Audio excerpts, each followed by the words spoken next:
मध्य प्रदेश में कृषि व्यवस्था एवं पशुपालन, ये आज का अपना टॉपिक है। आपको पता होना चाहिए मध्य प्रदेश की लगभग 70% से ज़्यादा आबादी ग्रामीण आबादी है, और ग्रामीण आबादी होने की वजह से यहाँ पर जो है कृषि का क्षेत्र ज़्यादा है, कृषि ज़्यादा होती है, खेती-बाड़ी ज़्यादा होती है मध्य प्रदेश में। तो मध्य प्रदेश की कृषि व्यवस्था का काफ़ी महत्व है मध्य प्रदेश में कृषि व्यवस्था का, और कृषि प्रधान एक राज्य है अपना मध्य प्रदेश। अपने यहाँ का मध्य प्रदेश की जो कुल आय है उसमें आपका जो है लगभग 20% से ज़्यादा का हिस्सेदारी कृषि से होती है, खेती-बाड़ी से होती है। तो एक महत्वपूर्ण तथ्य है। तो कृषि व्यवस्था को अपन देखते हैं, इसमें मध्य प्रदेश में कृषि व्यवस्था एवं पशुपालन इससे संबंधित तथ्यों को देखते हैं, इसके कुछ महत्वपूर्ण आंकड़ों को देखते हैं और फसलों के बारे में जानते हैं। इस चैप्टर में हम फसलों के बारे में पढ़ेंगे, कौन कौन सी फसल होती हैं, किस किस टाइम पर होती हैं, और मध्य प्रदेश में उन फसलों का क्या योगदान है और कौन सा स्थान है। ठीक है, जहाँ तक लगता है ये चैप्टर 2 दिन चलेगा, आज और कल तक ये चैप्टर आपका खत्म हो जाना चाहिए। तो कोशिश करेंगे कल तक ये चैप्टर अपना खत्म हो जाए। सो अपन स्टार्ट करते हैं मध्य प्रदेश में कृषि व्यवस्था। सो मध्य प्रदेश देश के मध्य भाग में स्थित एक प्रमुख कृषि प्रधान राज्य है। तो ये मैंने अभी आपको बताया कि मध्य प्रदेश आपका एक महत्वपूर्ण कृषि प्रधान राज्य है। हमारे यहाँ खेती बाड़ी ज़्यादा होती है क्योंकि लगभग 72% जनसंख्या हमारी ग्रामीण जनसंख्या है, इस वजह से खेती ज़्यादा होती है। मध्य प्रदेश के कुल 71.5% लोग, कितना बताया इसमें आपका 71.5% लोगों की आजीविका कृषि आधारित है, यानी कि लगभग 71 या 72% व्यक्ति जो है वो कृषि आधारित व्यवसाय से जुड़े हुए हैं। आवश्यक नहीं है कि वो खेती ही करते हो, खेती से संबंधित अन्य विभिन्न प्रकार के व्यवसाय होते हैं, उनसे भी आपके जुड़े हुए हैं। तो मध्य प्रदेश में लगभग 71% लोग आपके कृषि आधारित व्यवसाय से जुड़े हुए हैं। मध्य प्रदेश का कुल कृषि क्षेत्रफल 150.7 लाख हेक्टेयर का है, जो कि मध्य प्रदेश के कुल क्षेत्रफल का 49% है। तो एक महत्वपूर्ण आपका तथ्य है ये कि मध्य प्रदेश का जो टोटल क्षेत्रफल है उसके 49% भूमि पर खेतीबाड़ी होती है, और इसका अगर अपन एक एरिया निकालें कितना एरिया है तो 150.7 लाख हेक्टेयर भूमि पर खेतीबाड़ी होती है। खेती के हिसाब से आपका जो है मध्य प्रदेश में 9%, देश के कुल क्षेत्रफल का 9% जो है आपका मध्य प्रदेश में आता है जहां पर खेती होती है। तो आपका मध्य प्रदेश की कुल क्षेत्रफल का 49% है और देश के कुल क्षेत्रफल का 9% है वह भाग जहां पर मध्य प्रदेश में खेती होती है। तो इम्पोर्टेंट तथ्य है ये आपका मध्य प्रदेश में खेती बाड़ी से संबंधित। कुछ और महत्वपूर्ण तथ्य हैं आपके। देश में खाद्यान्न फसलों के उत्पादन में मध्य प्रदेश का 3य स्थान है, और देश की कुल खाद्यान्न फसलों का 10.7% भाग मध्य प्रदेश में उपजाया जाता है। एक महत्वपूर्ण तथ्य है आपका, यानी देश में जो खाद्यान्न फसलें कैसी होती हैं आपकी, जैसे गेहूं है, ज्वार है, मक्का है, ये जो फसलें हैं ये आपका इसके उत्पादन में मध्य प्रदेश का 3य स्थान है, 3रा स्थान है। एक महत्वपूर्ण बात है ये आपकी, है ना, मध्य प्रदेश में 3रा स्थान है खाद्यान्न फसलों के उत्पादन में मध्य प्रदेश का। ठीक है, और देश का कुल 10.7% खाद्यान्न मध्य प्रदेश से उपजाया जाता है। तो महत्वपूर्ण तथ्य हैं ये सारे आपके खेतीबाड़ी से संबंधित। आप इसको एक स्क्रीनशॉट लें, और यदि इसमें कोई क्वेश्चन, किसी प्रकार का कोई कंफ्यूजन है तो आप मेरे से पूछ सकते हैं। इसमें मध्य प्रदेश में सर्वाधिक उपजाई जाने वाली फसलें खाद्यान्न फसलें हैं। सबसे ज्यादा अपने यहाँ कैसी फसलें उपजाई जाती हैं? खाद्यान्न फसलें उपजाई जाती हैं, और इनमें से भी सबसे ज्यादा किसकी खेती होती है? अपने यहाँ गेहूं की खेती होती है, यानी कि गेहूं की खेती हमारे यहाँ सबसे ज्यादा होती है खाद्यान्न फसलों में भी। वैसे भी अपने मध्य प्रदेश में सर्वाधिक जिस फसल की खेती होती है वो गेहूं है। हमारे यहाँ गेहूं की खेती सबसे ज्यादा होती है। ये एक महत्वपूर्ण तथ्य है, आप इसको ध्यान रखें कि मध्य प्रदेश में गेहूं की खेती सबसे ज्यादा होती है। ठीक है। सो अगला है आपका, मध्य प्रदेश में देश का सर्वाधिक सोयाबीन उत्पादित होता है। सबसे ज्यादा सोयाबीन जो है मध्य प्रदेश में उत्पादित होता है देश का, है ना। तो ये एक इम्पोर्टेंट फैक्ट है। देश का सर्वाधिक सोयाबीन कहां से उत्पादित होता है? मध्य प्रदेश से उत्पादित होता है। देश का कुल 50% सोयाबीन जो है मध्य प्रदेश से प्राप्त होता है, जिस वजह से मध्य प्रदेश को सोया प्रदेश कहा जाता है। क्या कहा जाता है? सोया प्रदेश कहा जाता है। तो थोड़ा इसमें आपको कंफ्यूज नहीं होना है।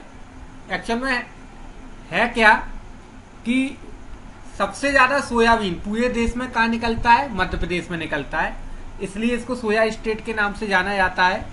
लेकिन अगर अपन किसी फसल की बात करें कि मध्य प्रदेश में कौन सी फसल की खेती सबसे ज्यादा होती है, तो वो गेहूं की होती है। ठीक है, तो इसको आप समझे। मध्य प्रदेश में जोतों का औसत आकार 2 हेक्टेयर से 4 हेक्टेयर तक का होता है। अब ये जोत क्या होती क्या है? आपकी जोत का तात्पर्य क्या है? जोत का मतलब होता है आपका जमीन जहां पर खेती होती है, जिसको अपन खेत बोलते हैं, वह आपका जोत कहलाता है। तो जोतों का औसत आकार अपने यहाँ कितना है? मध्य प्रदेश में 2 हेक्टेयर से 4 हेक्टेयर तक की जोत रहती है मध्य प्रदेश में। ठीक है, इसके भी कई प्रकार के इसके साइज बताए गए हैं आपके, है ना। तो 2 से 4 और अधिकतम अपने यहाँ जो है आपका 10 से अधिक हेक्टेयर के भी जोत प्राप्त होते हैं। 70.3% कैसी जोतों का आकार 4 हेक्टेयर से भी अधिक है। मध्य प्रदेश में सर्वाधिक बड़ी जोतें कहाँ पे प्राप्त होती हैं? नीमच और कटनी जिले में प्राप्त होती है। सबसे बड़े बड़े खेत अपने को कहाँ पे मिलते हैं? नीमच में और कटनी में हमें जो है सर्वाधिक बड़ी बड़ी जोतें प्राप्त होती। आगे देखते हैं अपन, इसका एक स्क्रीनशॉट ले लें। अगर लेना है आपको तो जल्दी से एक स्क्रीनशॉट ले लें इसका, फिर मैं अगली स्लाइड बताता हूं आपको। अब ये एक टेबल है, काफी महत्वपूर्ण टेबल है ये आपका। उत्पादन की दृष्टि से मध्य प्रदेश के प्रमुख जिले, यानी कि यहाँ पर फसल और किस जिले में वो फसल सबसे ज्यादा होती है, उन जिलों के नाम, है ना। ये आपको यहाँ पर दिया हुआ है। तो लहसुन अपने यहाँ मध्य प्रदेश में कहाँ सबसे ज्यादा होते हैं आपका? तो रतलाम, नीमच, मंदसौर, यानी मध्य प्रदेश के जो पश्चिमी क्षेत्र है, उत्तर पश्चिमी क्षेत्र है, वहां पर लहसुन की खेती ज्यादा होती है। प्याज के लिए खंडवा जिला है आपका, खंडवा जिले में सबसे ज्यादा प्याज होती है। सरसों के लिए अपना क्षेत्र भिंड, मुरैना, श्योपुर, ग्वालियर, शिवपुरी, इन पूरे क्षेत्र में सरसों की खेती ज्यादा होती है। ठीक है। गांजा खंडवा और खरगोन, इन 2 जगह पे गांजा प्राप्त होता है आपका। ये आपको याद रखना है। खंडवा को गजेड़ियों का स्वर्ग बोला जाता है, ये भी ध्यान में रखना है। अफीम रतलाम, नीमच और मंदसौर से प्राप्त होती है। अफीम की खेती कहां से होती है? रतलाम, नीमच और मंदसौर। ठीक है। नीमच में आपका बकायदा एक एल्कोहल फैक्ट्री भी है, एल्कोलाइड फैक्ट्री नीमच जिले में स्थित है ना। इससे एक बार क्वेश्चन भी आ चुका है। चने की सर्वाधिक खेती आपकी विदिशा जिले से होती है, ये आपको ध्यान में रखना है। अलसी की खेती सबसे ज्यादा रीवा जिले से होती है। आलू इंदौर जिले से प्राप्त होता है ज्यादा, है ना। ऐसा नहीं केवल इंदौर से ही होता है, सर्वाधिक की बात की जा रही है। मिर्च के लिए मैंने एक बार पहले ही आपको बताया था, जब मैं आपको पढ़ाया था करंट अफेयर्स, तब मैंने आपको बताया था कि बड़वानी जो है आपका मिर्च के लिए फेमस है, और यहाँ पर आपका मिर्च महोत्सव का आयोजन किया गया था अभी हाल ही में। ठीक है। सो बड़वानी जिला मिर्च के लिए फेमस है। यहाँ पे मिर्च अनुसंधान केंद्र भी है आपका। मिर्च अनुसंधान केंद्र कहाँ पे स्थित है? बड़वानी जिले में स्थित है, ये आपको ध्यान रखना है। कपास या रंगीन कपास, तो ये खंडवा खरगोन जिले में है आपका कपास की खेती, खंडवा और खरगोन। एक्चुअल में कपास के लिए ये पूरा क्षेत्र काफी फेमस है। 4 जिलों के नाम आते हैं, खंडवा, खरगोन, बड़वानी और बुरहानपुर। ये 4 जिलों के नाम आते हैं आपके कपास खेती के लिए, है ना। तो ये काफी महत्वपूर्ण है कपास के लिए। अब हालांकि अब ये 2 जिलों का यहाँ पे सबसे ज्यादा होती है, और यहाँ पे ही कपास अनुसंधान केंद्र भी स्थित है आपका तो ये भी अपन आगे पढ़ेंगे। कपास अनुसंधान केंद्र आपका इस क्षेत्र में स्थित है। गन्ना, गन्ना कहाँ पे प्राप्त होता है अपने को? सबसे ज्यादा नरसिंहगढ़ से प्राप्त होता है, और नरसिंहगढ़ में गन्ना अनुसंधान केंद्र है। ठीक है, ये आपको ध्यान में रखना है। नरसिंहगढ़ में क्या है आपका? गन्ना अनुसंधान केंद्र। चावल सबसे ज्यादा कहां से प्राप्त होते हैं? तो आपका बालाघाट से प्राप्त होते हैं चावल, ये आपको ध्यान में रखना है ना। क्योंकि चावल छत्तीसगढ़ में वैसे सबसे ज्यादा मिलते हैं, और आपको धान का कटोरा बोला जाता है छत्तीसगढ़ को। तो छत्तीसगढ़ से लगा हुआ है ये बालाघाट, बिल्कुल आपने देखा होगा मैप में, छत्तीसगढ़ से सीमा लगी हुई है। तो यहाँ पर सबसे ज्यादा चावल आपको प्राप्त होते हैं बालाघाट से। तो ये कुछ फसलें, और उनमें किन किन जिलों के नाम पहले पहले नंबर पर हैं, उन जिलों को यहाँ पर रखा है। अपन आगे भी ऐसे पॉइंट पढ़ेंगे, इसमें आगे भी देखेंगे कौन कौन सी जिलों में कौन कौन सी फसलें ज्यादातर होती हैं, इनको आगे भी अपन देखेंगे। तो आप इसका एक स्क्रीनशॉट लें जल्दी से, है ना, जिससे फिर मैं आगे भी बता सकूंगा आपको। नेक्स्ट, आलू के लिए मैंने क्या बताया आपका? इंदौर। इंदौर जो है आपका आलू के लिए फेमस है। लेकिन आलू अनुसंधान केंद्र कहां पे स्थित है? तो ग्वालियर में स्थित है, ये आप ध्यान में रखना। आलू अनुसंधान केंद्र ग्वालियर में स्थित है ना।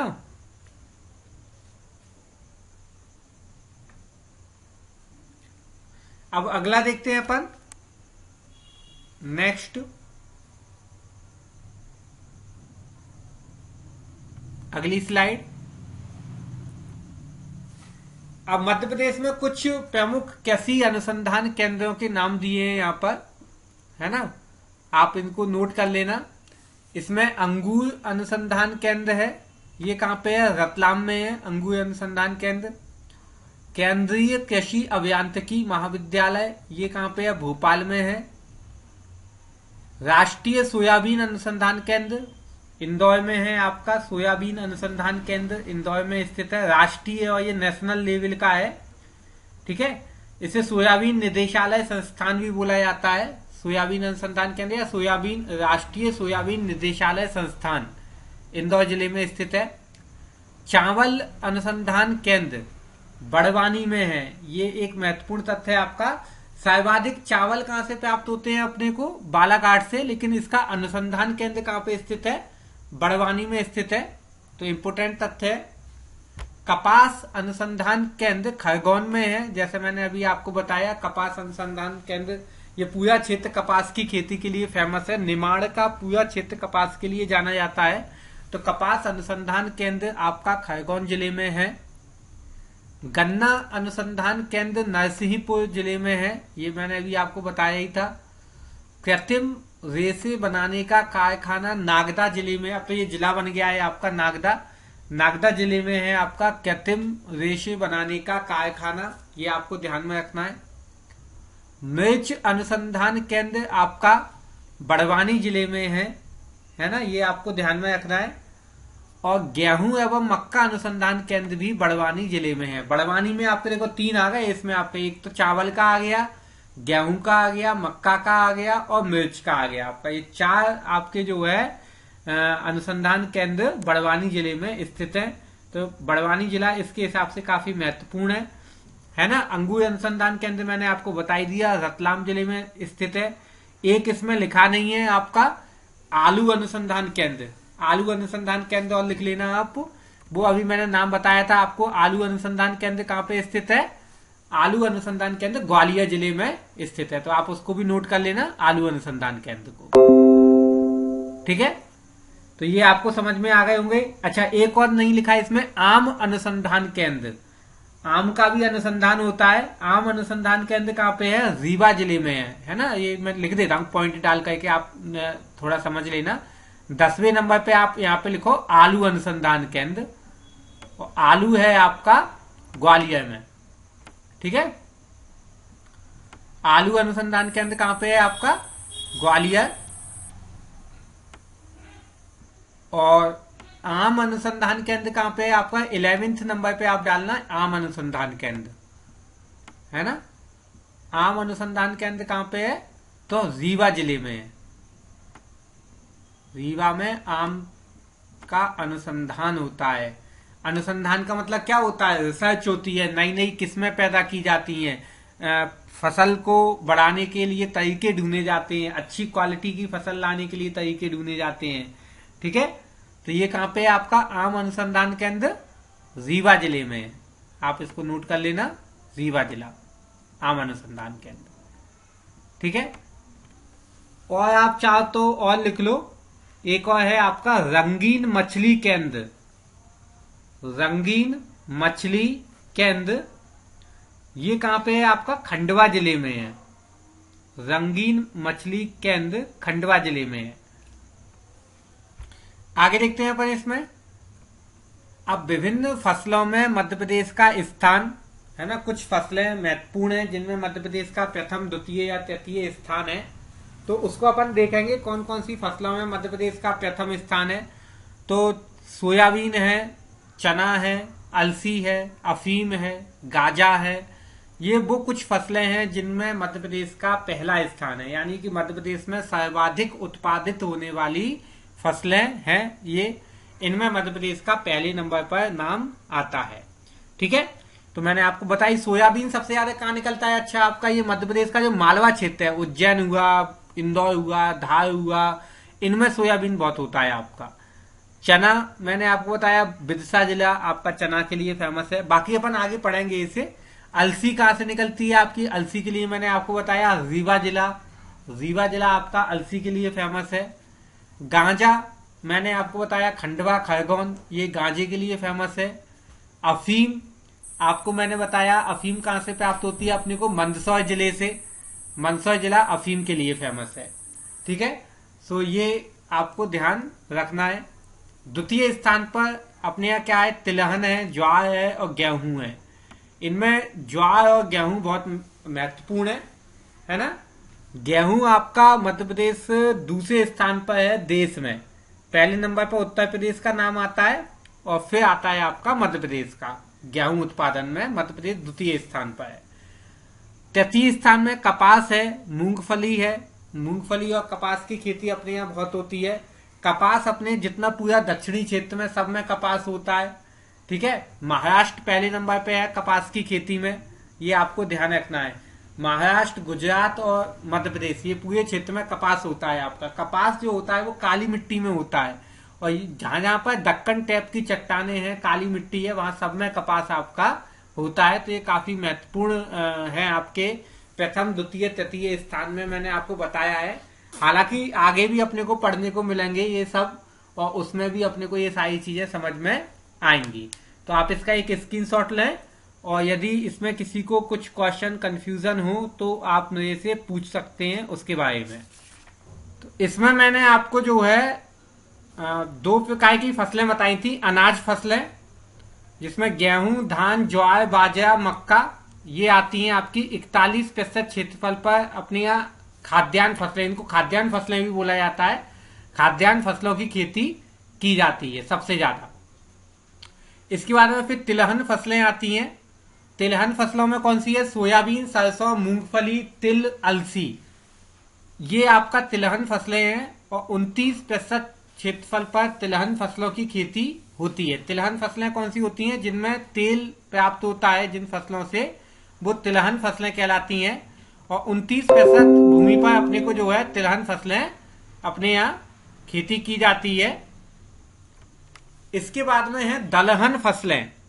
दलहन फसलों में क्या आता है आपका? जो दाल होती है, जिनसे दाल प्राप्त होती है, जैसे चना है, तुअर है, उड़द है, मूंग है, मसूर है, ये दलहन फसलें कहलाती हैं। ठीक है, और दलहन फसलें अपने यहाँ कितने प्रतिशत भूमि पर उनकी खेती होती है? 21% क्षेत्रफल पर जो है दलहन फसलों की खेती होती है। 21% आपका दलहन फसलों के लिए है। उसके बाद में अगले नंबर पे आता है उद्यानिकी फसलें। उद्यानिकी फसलों में क्या आता है? फल की खेती है, फूलों की खेती है, ये सब उद्यानिकी फसलों में आता है आपका। फल और फूल की खेती उद्यानिकी फसलें कहलाती हैं। 6% भूमि पर उद्यानिकी फसलों की खेती होती है। 6% पर आपका उद्यानिकी फसलें आती हैं। इसके बाद है आपका वाणिज्यिक फसलें।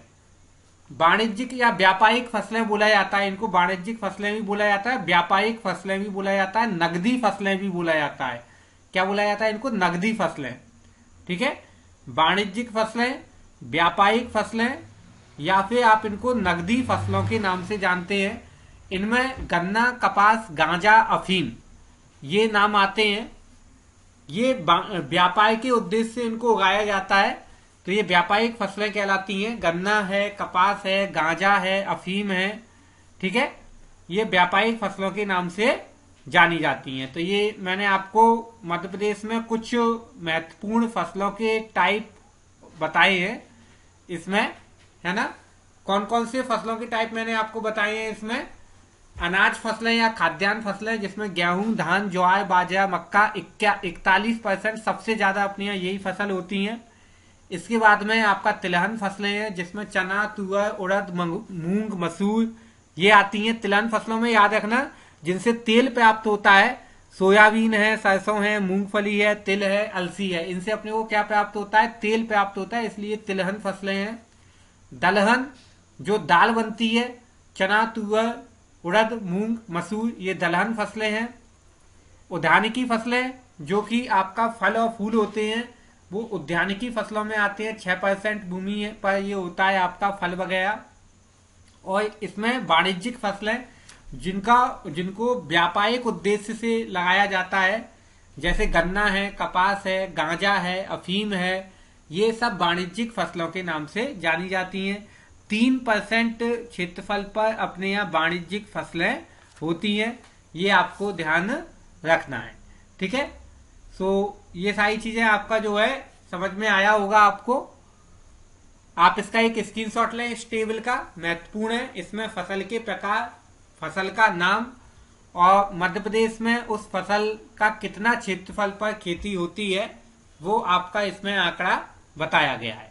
ठीक है, यदि किसी को इस टेबल से संबंधित कोई क्वेश्चन है तो वो भी आप पूछ सकते हैं। अगला है आपका मध्य प्रदेश की प्रमुख फसलें। यहाँ पर अपन अब एक एक करके फसलों को पढ़ना चालू करेंगे। अभी तक मैंने फसलों के प्रकार और कितने क्षेत्रफल में थी वो बताया था। कौन से जिला किस फसल के लिए पहले नंबर पे है वो बताया था। मध्य प्रदेश का किस फसल के लिए कौन सा स्थान आता है वो मैंने आपको बताया था। पहले, दूसरे, तृतीय स्थान पर जो जो फसल के क्षेत्र में है वो बताए थे मैंने आपको। अब अपन एक एक करके फसल और उसके बारे में अपन जानकारी लेंगे। जो महत्वपूर्ण फसलें हैं उनको मैं यहाँ पर आपको पढ़ाऊंगा, मध्य प्रदेश की प्रमुख फसलें। ठीक है, सो अपन स्टार्ट करते हैं इसको। तो फसल जो है आप उसको 3 भागों में बांट सकते हैं। मौसम के आधार पर फसल जो है 3 अलग अलग टाइम पीरियड में होती हैं। रबी की फसल, जिसमें आपका गेहूं, जौ, चना, मटर, सरसों, आलू, राई आदि आती हैं, ये रबी की फसल कहलाती हैं।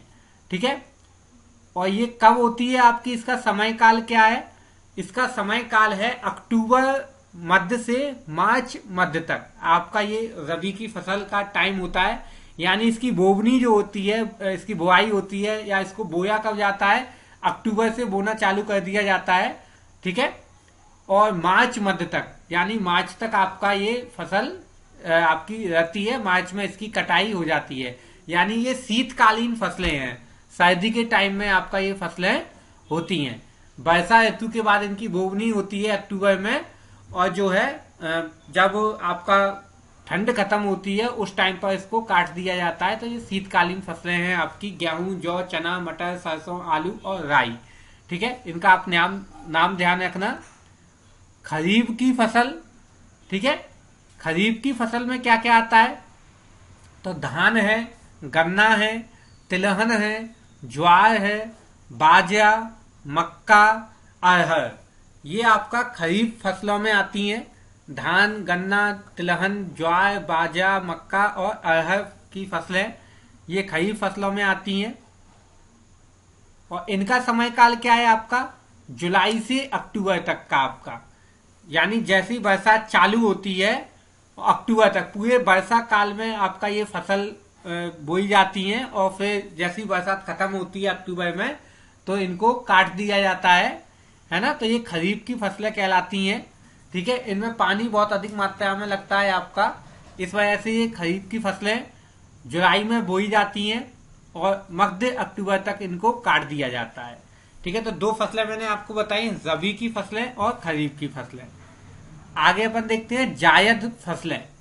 जायद फसलें कौन सी होती हैं आपकी, तो इसमें खरबूजा, तरबूज, खीरा, सिंगाड़ा, मक्का, सब्जियां आदि ये सब जायद फसलों में आती हैं आपकी, ठीक है।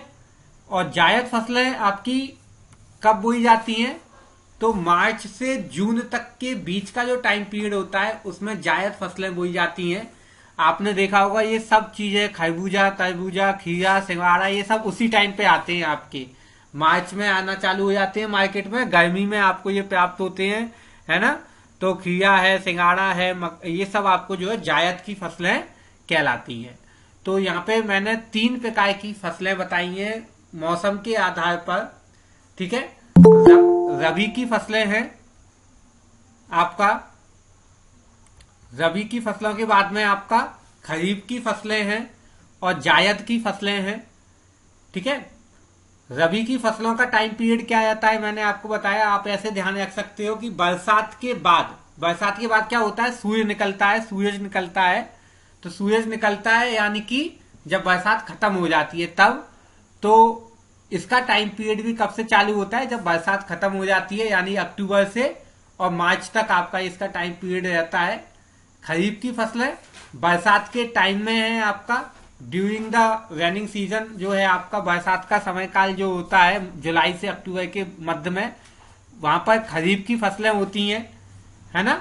धान, गन्ना, तिलहन ये आपको याद करनी पड़ेंगी, अलग अलग फसलें जो हैं, कौन कौन सी फसलें किसमें आती हैं। बाकी जायद की फसलें ये आपका ऑफ टाइम में, जब ना तो रबी की फसल बोई जा रही हो और ना ही खरीफ की, मार्च से जून तक का जो टाइम है उसमें आपको जो ये फसलें बोई जाती हैं। खीरा, तरबूज, खरबूज, सिंगाड़ा, मक्का आदि ये सब फसलें आपकी जायद की फसलें कहलाती हैं। आप इसको यदि कोई क्वेश्चन इसमें पूछना हो, कोई कंफ्यूजन हो तो आप मेरे से पूछ सकते हैं। यदि आपको इससे रिलेटेड कोई क्वेश्चन कंफ्यूजन है तो मैं आपको बता दूंगा इसमें। आप अगली स्लाइड। मध्य प्रदेश की प्रमुख खाद्यान्न फसलें, सबसे पहला नंबर जो आया है वो गेहूं है, और गेहूं आपका सबसे ज्यादा उत्पादित होने वाली फसल है मध्य प्रदेश से, सबसे ज्यादा उत्पादन होता है गेहूं से, गेहूं का मध्य प्रदेश में, इसलिए ये काफी महत्वपूर्ण है। इसके कुछ महत्वपूर्ण फैक्ट देखते हैं अपन। मध्य प्रदेश में गेहूं का उत्पादन उत्तर प्रदेश के बाद दूसरे नंबर पर होता है, द्वितीय स्थान पर होता है। मध्य प्रदेश में देश के कुल गेहूं का 18.2% का उत्पादन होता है, यानी कितना 18.2% गेहूं कहां से प्राप्त होता है अपने को, मध्य प्रदेश से प्राप्त होता है। एक महत्वपूर्ण तथ्य है ये। मध्य प्रदेश में सर्वाधिक गेहूं का उत्पादन नर्मदा घाटी के क्षेत्रों में होता है। मध्य प्रदेश के मालवा क्षेत्र को गेहूं की डलिया कहा जाता है, यानी सबसे ज्यादा गेहूं उत्पादन कहां पे होता है आपका, मालवा और नर्मदा घाटी क्षेत्र में होता है। और मध्य प्रदेश का जो मालवा क्षेत्र है वो गेहूं की डलिया के नाम से जाना जाता है। ये एक बहुत महत्वपूर्ण तथ्य है आपका, गेहूं की डलिया, क्योंकि ये क्वेश्चन कई बार एग्जाम में पूछा गया है कि गेहूं की डलिया के नाम से मध्य प्रदेश के किस क्षेत्र को जाना जाता है, तो वो आपका मालवा को जाना जाता है। आप इसको अंडरलाइन कर लेना, जिससे आपको ध्यान बनाया है, गेहूं की डलिया के नाम से मध्य प्रदेश में मालवा क्षेत्र को जाना जाता है ना। जैसे धान का कटोरा मैंने बताया था छत्तीसगढ़ होता है, ऐसे गेहूं की डलिया आपका मालवा को बोला जाता है। अच्छा, कई महत्वपूर्ण गेहूं की फसल अपने मध्य प्रदेश में उगाई जाती हैं, जिसमें साबरमती है, काफी महत्वपूर्ण है साबरमती, लोकमन, नर्मदा 4, सुजाता, 320, 322, 306, ये कुछ फसलों के नाम हैं या किस्में हैं फसलों की, जो कि अपने मध्य प्रदेश के क्षेत्र में उगाई जाती हैं। ये सारी फसलों की किस्में, ठीक है। ये नंबर से भी आती हैं, 320, 322, 306। जो खेतीबाड़ी को करते हैं, जो इस क्षेत्र से जुड़े हुए हैं, उनको ये चीज जानकारी होगी कि फसलों को नंबर से भी पहचाना जाता है ना। बाकी गेहूं के नाम भी हैं, साबरमती, लोकमन, नर्मदा 4 और सुजाता गेहूं, ये आपके जो है गेहूं की फसलों के नाम है। मध्य प्रदेश के हरदा, होशंगाबाद, सीहोर जिले में सर्वश्रेष्ठ किस्म का गेहूं उत्पादन होता है। किन किन जिलों में? होशंगाबाद, सीहोर जिलों में आपका सबसे ज्यादा अच्छी किस्म का गेहूं मिलता है, इन जिलों से प्राप्त होता है। तो एक इम्पोर्टेंट तथ्य है आपका, इसमें आप ये ध्यान में रखना कि सबसे ज्यादा गेहूं अपने को कहां से प्राप्त होता है? तो होशंगाबाद से प्राप्त होता है। गेहूं का सबसे ज्यादा उत्पादन होशंगाबाद जिले से होता है। ये आपको एक तथ्य है, इसको आपको याद रखना है। गेहूं से ही संबंधित है। गेहूं उत्पादन के लिए काली दोमट मिट्टी होना आवश्यक है और 75% से अधिक वर्षा वाले क्षेत्र को गेहूं उत्पादन के लिए सर्वोत्तम माना जाता है। यानी कि कितनी सेंटीमीटर वर्षा होनी चाहिए? 75% कम से कम वर्षा वाला क्षेत्र होना चाहिए जहां पर गेहूं होगा आपका। काली दोमट मिट्टी आपका जो है गेहूं उत्पादन के लिए उपयुक्त है। तो जैसा मैंने आपको पहले बताया था, जब मध्य प्रदेश की मिट्टियां पढ़ाई थी उस टाइम पे मैंने आपको बताया था कि मध्य प्रदेश के मालवा क्षेत्र है, निमाड़ क्षेत्र है, यहाँ पे काली मिट्टी पाई जाती है, दक्कन टाइप की चट्टानें पाई जाती हैं। इस वजह से इस पूरे क्षेत्र में गेहूं का उत्पादन सबसे ज्यादा होता है ना। मध्य प्रदेश के सीहोर जिले का साबरमती गेहूं पूरे देश में प्रसिद्ध है। कौन सा गेहूं आपका? साबरमती गेहूं मध्य प्रदेश के सीहोर जिले की किस्म है ये साबरमती, और ये पूरे देश में प्रसिद्ध है आपका। पूरे देश में इसका नाम है साबरमती गेहूं का। काफी महत्वपूर्ण है ये। वर्ष 2017-18 में मध्य प्रदेश में गेहूं उत्पादन कितना हुआ था आपका? तो 2,19,018 जो है आपका इसका 2,01,918 मैट्रिक टन गेहूं का उत्पादन जो है मध्य प्रदेश से हुआ था। ये 17-18 के आंकड़े हैं 2017-18 के। उसके बाद में अभी आंकड़े आए ही नहीं है। गेहूं उत्पादन में प्रतिशतता की दृष्टि से अगर देखा जाए तो प्रथम 4 जिले कौन से हैं? होशंगाबाद है जिसमें 4.9% गेहूं का उत्पादन होता है। रायसेन है 4.6 पर, उज्जैन है 4.1 पर, और शिवपुरी का भी नाम है 4.0 पर। ठीक है, तो ये उत्पादन की दृष्टि से प्रथम 4 जिले हैं मध्य प्रदेश के जहां पर गेहूं का उत्पादन सर्वाधिक होता है प्रतिशतता के आधार पर। आप इसका एक स्क्रीनशॉट ले लें जल्दी से। अगली फसल है धान चावल, है ना, ये महत्वपूर्ण है आपका चावल। तो धान मुख्य रूप से खरीफ की फसल है जिसकी बुवाई जून से अगस्त के मध्य में होती है और कटाई अक्टूबर से नवंबर के बीच में होती है। तो या जून से लेकर अगस्त तक इसकी बुवाई की जाती है और अक्टूबर से नवंबर के बीच में इसको काट लिया जाता है। यानी पूरे बरसात के सीजन में धान जो है आपकी बोई जाती है। पानी बहुत अधिक लगता है धान में। चावल उत्पादन में सर्वाधिक जो जिले हैं आपका परसेंटेज के आधार पर, उनमें बालाघाट पहले नंबर पे है, 12.3% चावल आपका यहां से प्राप्त होता है। कटनी 7.7% है, सिवनी 7.6% है और सतना 7.5% है। तो ये वो जिले हैं जहां पर चावल उत्पादन सर्वाधिक होता है। सबसे ज्यादा चावल आपका प्राप्त होता है प्रतिशतता के आधार पर। ठीक है, सबसे कम उत्पादन कहां पे होता है अगर अपन देखें चावल का, तो इंदौर, शाजापुर और नीमच। इंदौर, शाजापुर और नीमच में आपका चावल उत्पादन सबसे कम होता है। धान का उत्पादन सबसे कम होता है इन जिलों में। ठीक है, आगे देखते हैं अपन। मध्य प्रदेश में चावल का उत्पादन 6वें स्थान पर है, यानी 6वें प्लेस पर आपका चावल के मामले में मध्य प्रदेश का नाम आता है। ठीक है, 6th प्लेस पर। मध्य प्रदेश में चावल की खेती 47 लाख हेक्टेयर भूमि पर की जाती है जो कि कुल कृषि क्षेत्रफल का 22% है। यानी कुल जितने क्षेत्रफल में खेती की जाती है उसके 22% क्षेत्र में आपका चावल की खेती होती है मध्य प्रदेश के अंदर। ठीक है, तो ये मैंने आपको फैक्ट बताए, किससे संबंधित, चावल से संबंधित फैक्ट मैंने आपको बताए हैं, है ना। कुछ और फैक्ट देख लेते हैं अपन चावल के ही, फिर ये स्लाइड खत्म करते हैं। चावल उत्पादन के लिए कैसी मिट्टी होनी चाहिए? लाल पीली दोमट मिट्टी होनी चाहिए, और वर्षा का जो प्रतिशत है वो 150 से 200 सेंटीमीटर तक का वर्षा क्षेत्र इसके लिए चाहिए आपका, यानी बहुत ज्यादा वर्षा वाला क्षेत्र चाहिए। तो जैसे मैंने बताया था कि बालाघाट में सबसे ज्यादा वन है, जंगल सबसे ज्यादा कहाँ पे अपने मध्य प्रदेश में, बालाघाट में है, और जहां जंगल सबसे ज्यादा है वहां पर पानी भी सबसे ज्यादा होगा, बरसात भी सबसे ज्यादा होगी, इसीलिए बालाघाट में बरसात आपका चावल का उत्पादन सर्वाधिक होता है। तो मध्य प्रदेश के किस जिले में चावल का उत्पादन सबसे ज्यादा होता है? बालाघाट में होता है। मध्य प्रदेश में धान की फसल का क्षेत्रफल 2017-18 में कितना था आपका? 2,260,000 हेक्टेयर था आपका। ये धान की फसल कितने क्षेत्रफल में बोई गई थी आपकी 2017-18 में? तो ये आपका 2,260,000 हेक्टेयर था, जितनी क्षेत्रफल में आपकी धान की फसल बोई गई थी। मध्य प्रदेश में बालाघाट धान उत्पादन की दृष्टि से प्रथम स्थान पर है।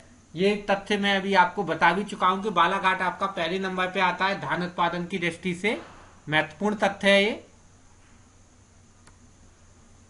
और देश में चावल उत्पादन में प्रथम स्थान पश्चिम बंगाल का है, उत्तर प्रदेश दूसरे नंबर पर है, और आंध्र प्रदेश तीसरे नंबर पे है। ये पहले दूसरे तीसरे नंबर पे जो चावल उत्पादन में राज्य हैं देश के अंदर, उनके नाम है। पहले नंबर पर पश्चिम बंगाल, उत्तर प्रदेश दूसरे नंबर पर, और राजस्थान आपका तीसरे नंबर पे है चावल उत्पादन में। ठीक है, सो ये आपका चावल से संबंधित फैक्ट थे। आप इसका एक स्क्रीनशॉट ले लें जल्दी से, मध्य प्रदेश में चावल से संबंधित है।